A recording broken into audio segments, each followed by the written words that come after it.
오늘 말씀은 예레미야가 10일 동안이나 준비하고 기도하면서 전했던 하나님의 말씀을 향한 사람들의 반응을 그리고 있습니다.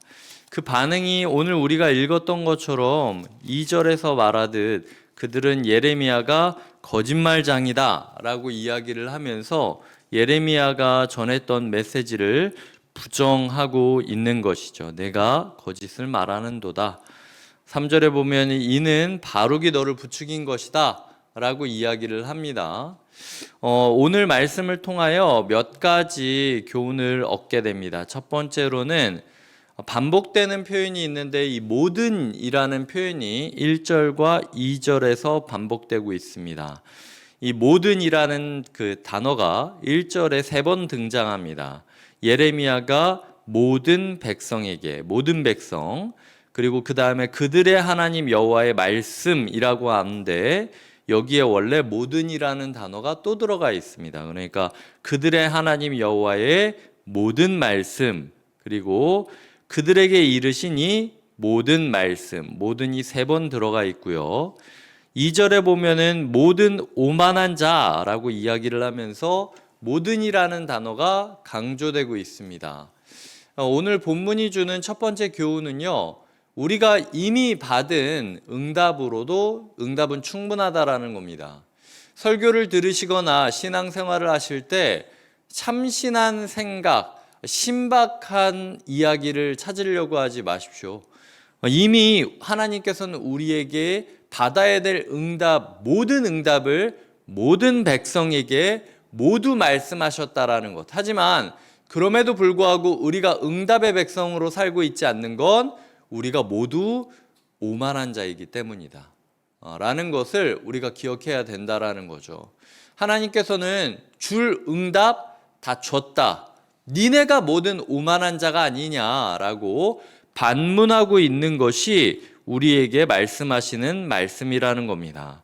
받은 메시지는 충분하다는 거죠. 순종이 없기 때문에 우리의 삶에 문제가 있는 것이지 메시지가 부족하기 때문에 우리의 삶이 문제가 있는 것은 아니라는 것입니다. 시편 1편에 보면 무엇이라고 나오죠? 악인들은 그렇지 아니하며 오직 바람에 나는 겨와 같다. 근데 그 악인들을 누구라고 이야기하느냐? 복 있는 사람은 악인들의 꾀를 따르지 아니하며 죄인들의 길에 서지 아니하며 오만한 자들의 자리에 앉지 아니한다. 이걸로 충분하지 않는다. 이게 적절하지 않다. 하나님의 말씀을 자꾸 가려듣는 거예요. 하나님이 오늘 나에게 이 큐티 본문을 준 이유가 있는 거고, 오늘 나에게 이 새벽 설교를 주시는 이유가 있는데도 불구하고 아니라는 거예요. 그건 내 얘기 아니라는 겁니다. 내가 선별해서 받겠다라는 겁니다. 하나님이 나에게 이 영양소가 필요하다라고 이 말씀을 주셨는데 내가 뭐라고 그거는 나에게 필요하다, 필요하지 않다 가리고 있겠습니까? 말씀을 가리고 응답을 가리고 있는 것이 바로 오만한 사람들의 표징이고 그게 오늘 우리의 모습일 수 있겠다라는 거죠. 자꾸 받은 메시지를 평가하려고 하지 마십시오. 하나님이 오늘 나에게 이 메시지를 들려주신 건 나를 위한 거지 그 메시지를 받았는데 이건 나는 해결됐으니까 이건 저 집사님, 이거는 나는 해결됐으니까 이거는 저 권사님, 이렇게 튕겨내라고 주시는 게 아니에요. 그냥 너 나를 위해 주시는 메시지라는 거죠. 그래서 그렇게 오만한 자리에 서지 말고 주님 이미 주신 말씀으로도 내 삶에 충분합니다. 예수님께서 병자를 고칠 때 그런 일이 있지 않습니까? 군대 지휘관이 백부장이 예수님께 찾아와서 자기의 종을 구해달라고 했을 때 예수님이 내가 같이 가서 구해줄까? 라고 했을 때 백부장이 괜찮다고 해요. 충분합니다. 예수님이 이 자리에서 말씀해 주신 것만으로 충분하니까 저는 믿습니다 라고 갈 길 가는 거예요. 그 진정한 어떻게 보면 군인 정신이지 않습니까? 그런 순종의 마음, 복종의 마음, 신뢰의 마음이 필요하다라는 거죠. 오늘 하나님께서 우리에게 이것을 말씀하고 있는 것을 기억해야 한다라는 것입니다. 두 번째로는 이 오만한 사람들이 말씀을 거절하면서 두 가지 이야기를 하는데요. 첫 번째로는 네가 거짓을 말한다.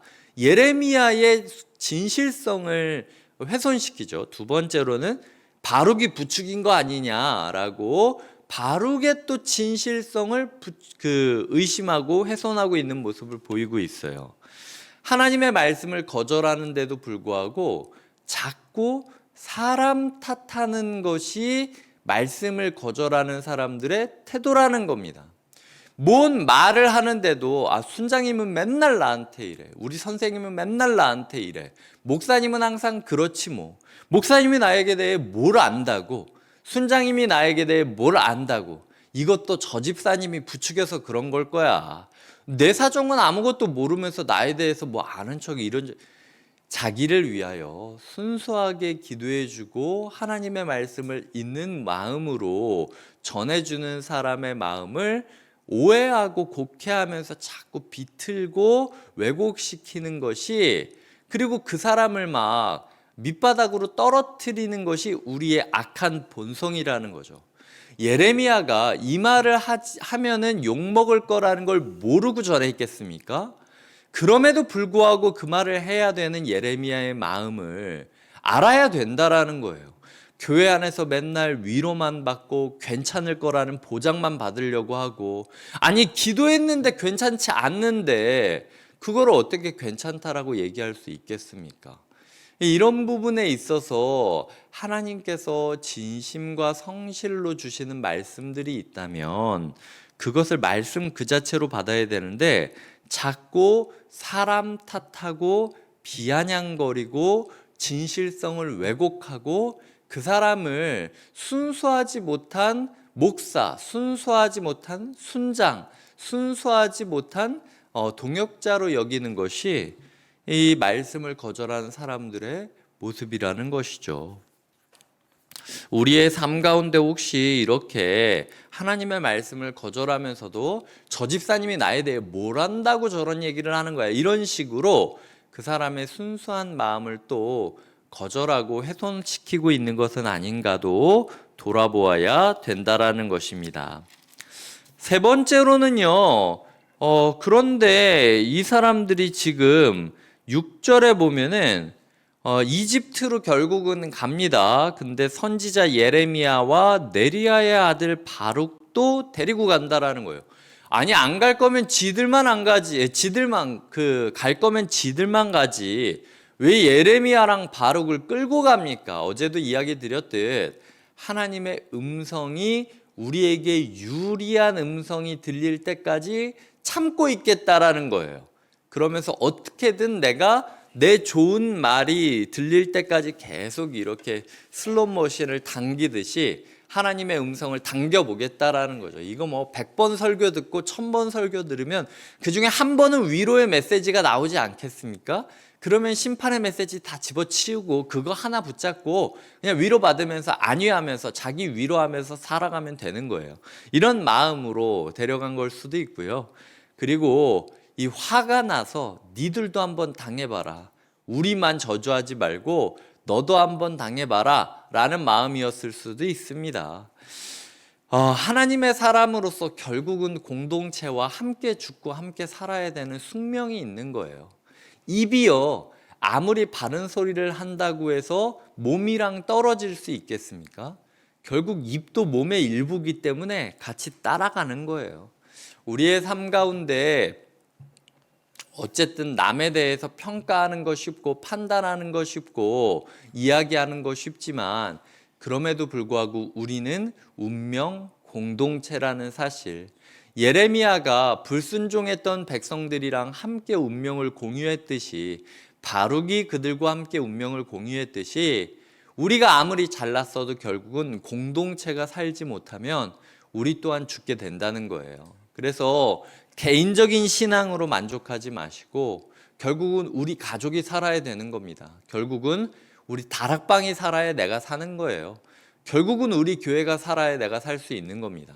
이 공동체 의식을 가지고 나는 아무리 잘나도 몸에 붙어있는 입에 불과하다, 이거 몸이 따라가면 나도 따라갈 수밖에 없다 라는 마음으로 공동체의 운명을 위해서 기도하는 것이 필요하다라는 것입니다. 결국은 이집트에 갔고 하나님께서는 이집트에서도 예레미야에게 동일한 메시지를 주시죠. 예레미야가 마치 피라미드를 쌓듯 성전을 쌓듯 큰 돌 여러 개를 가져다가 바로의 궁전 대문 앞에 감추면서 결국은 바벨론에 의해 이집트가 멸망할 것을 이야기를 하고 있는 모습을 그리고 있습니다. 이제 남의 집 대문 앞에서 그 집이 가장 증오하는 원수가 이 집을 점령할 거라고 이야기하는 거나 다름이 없어요.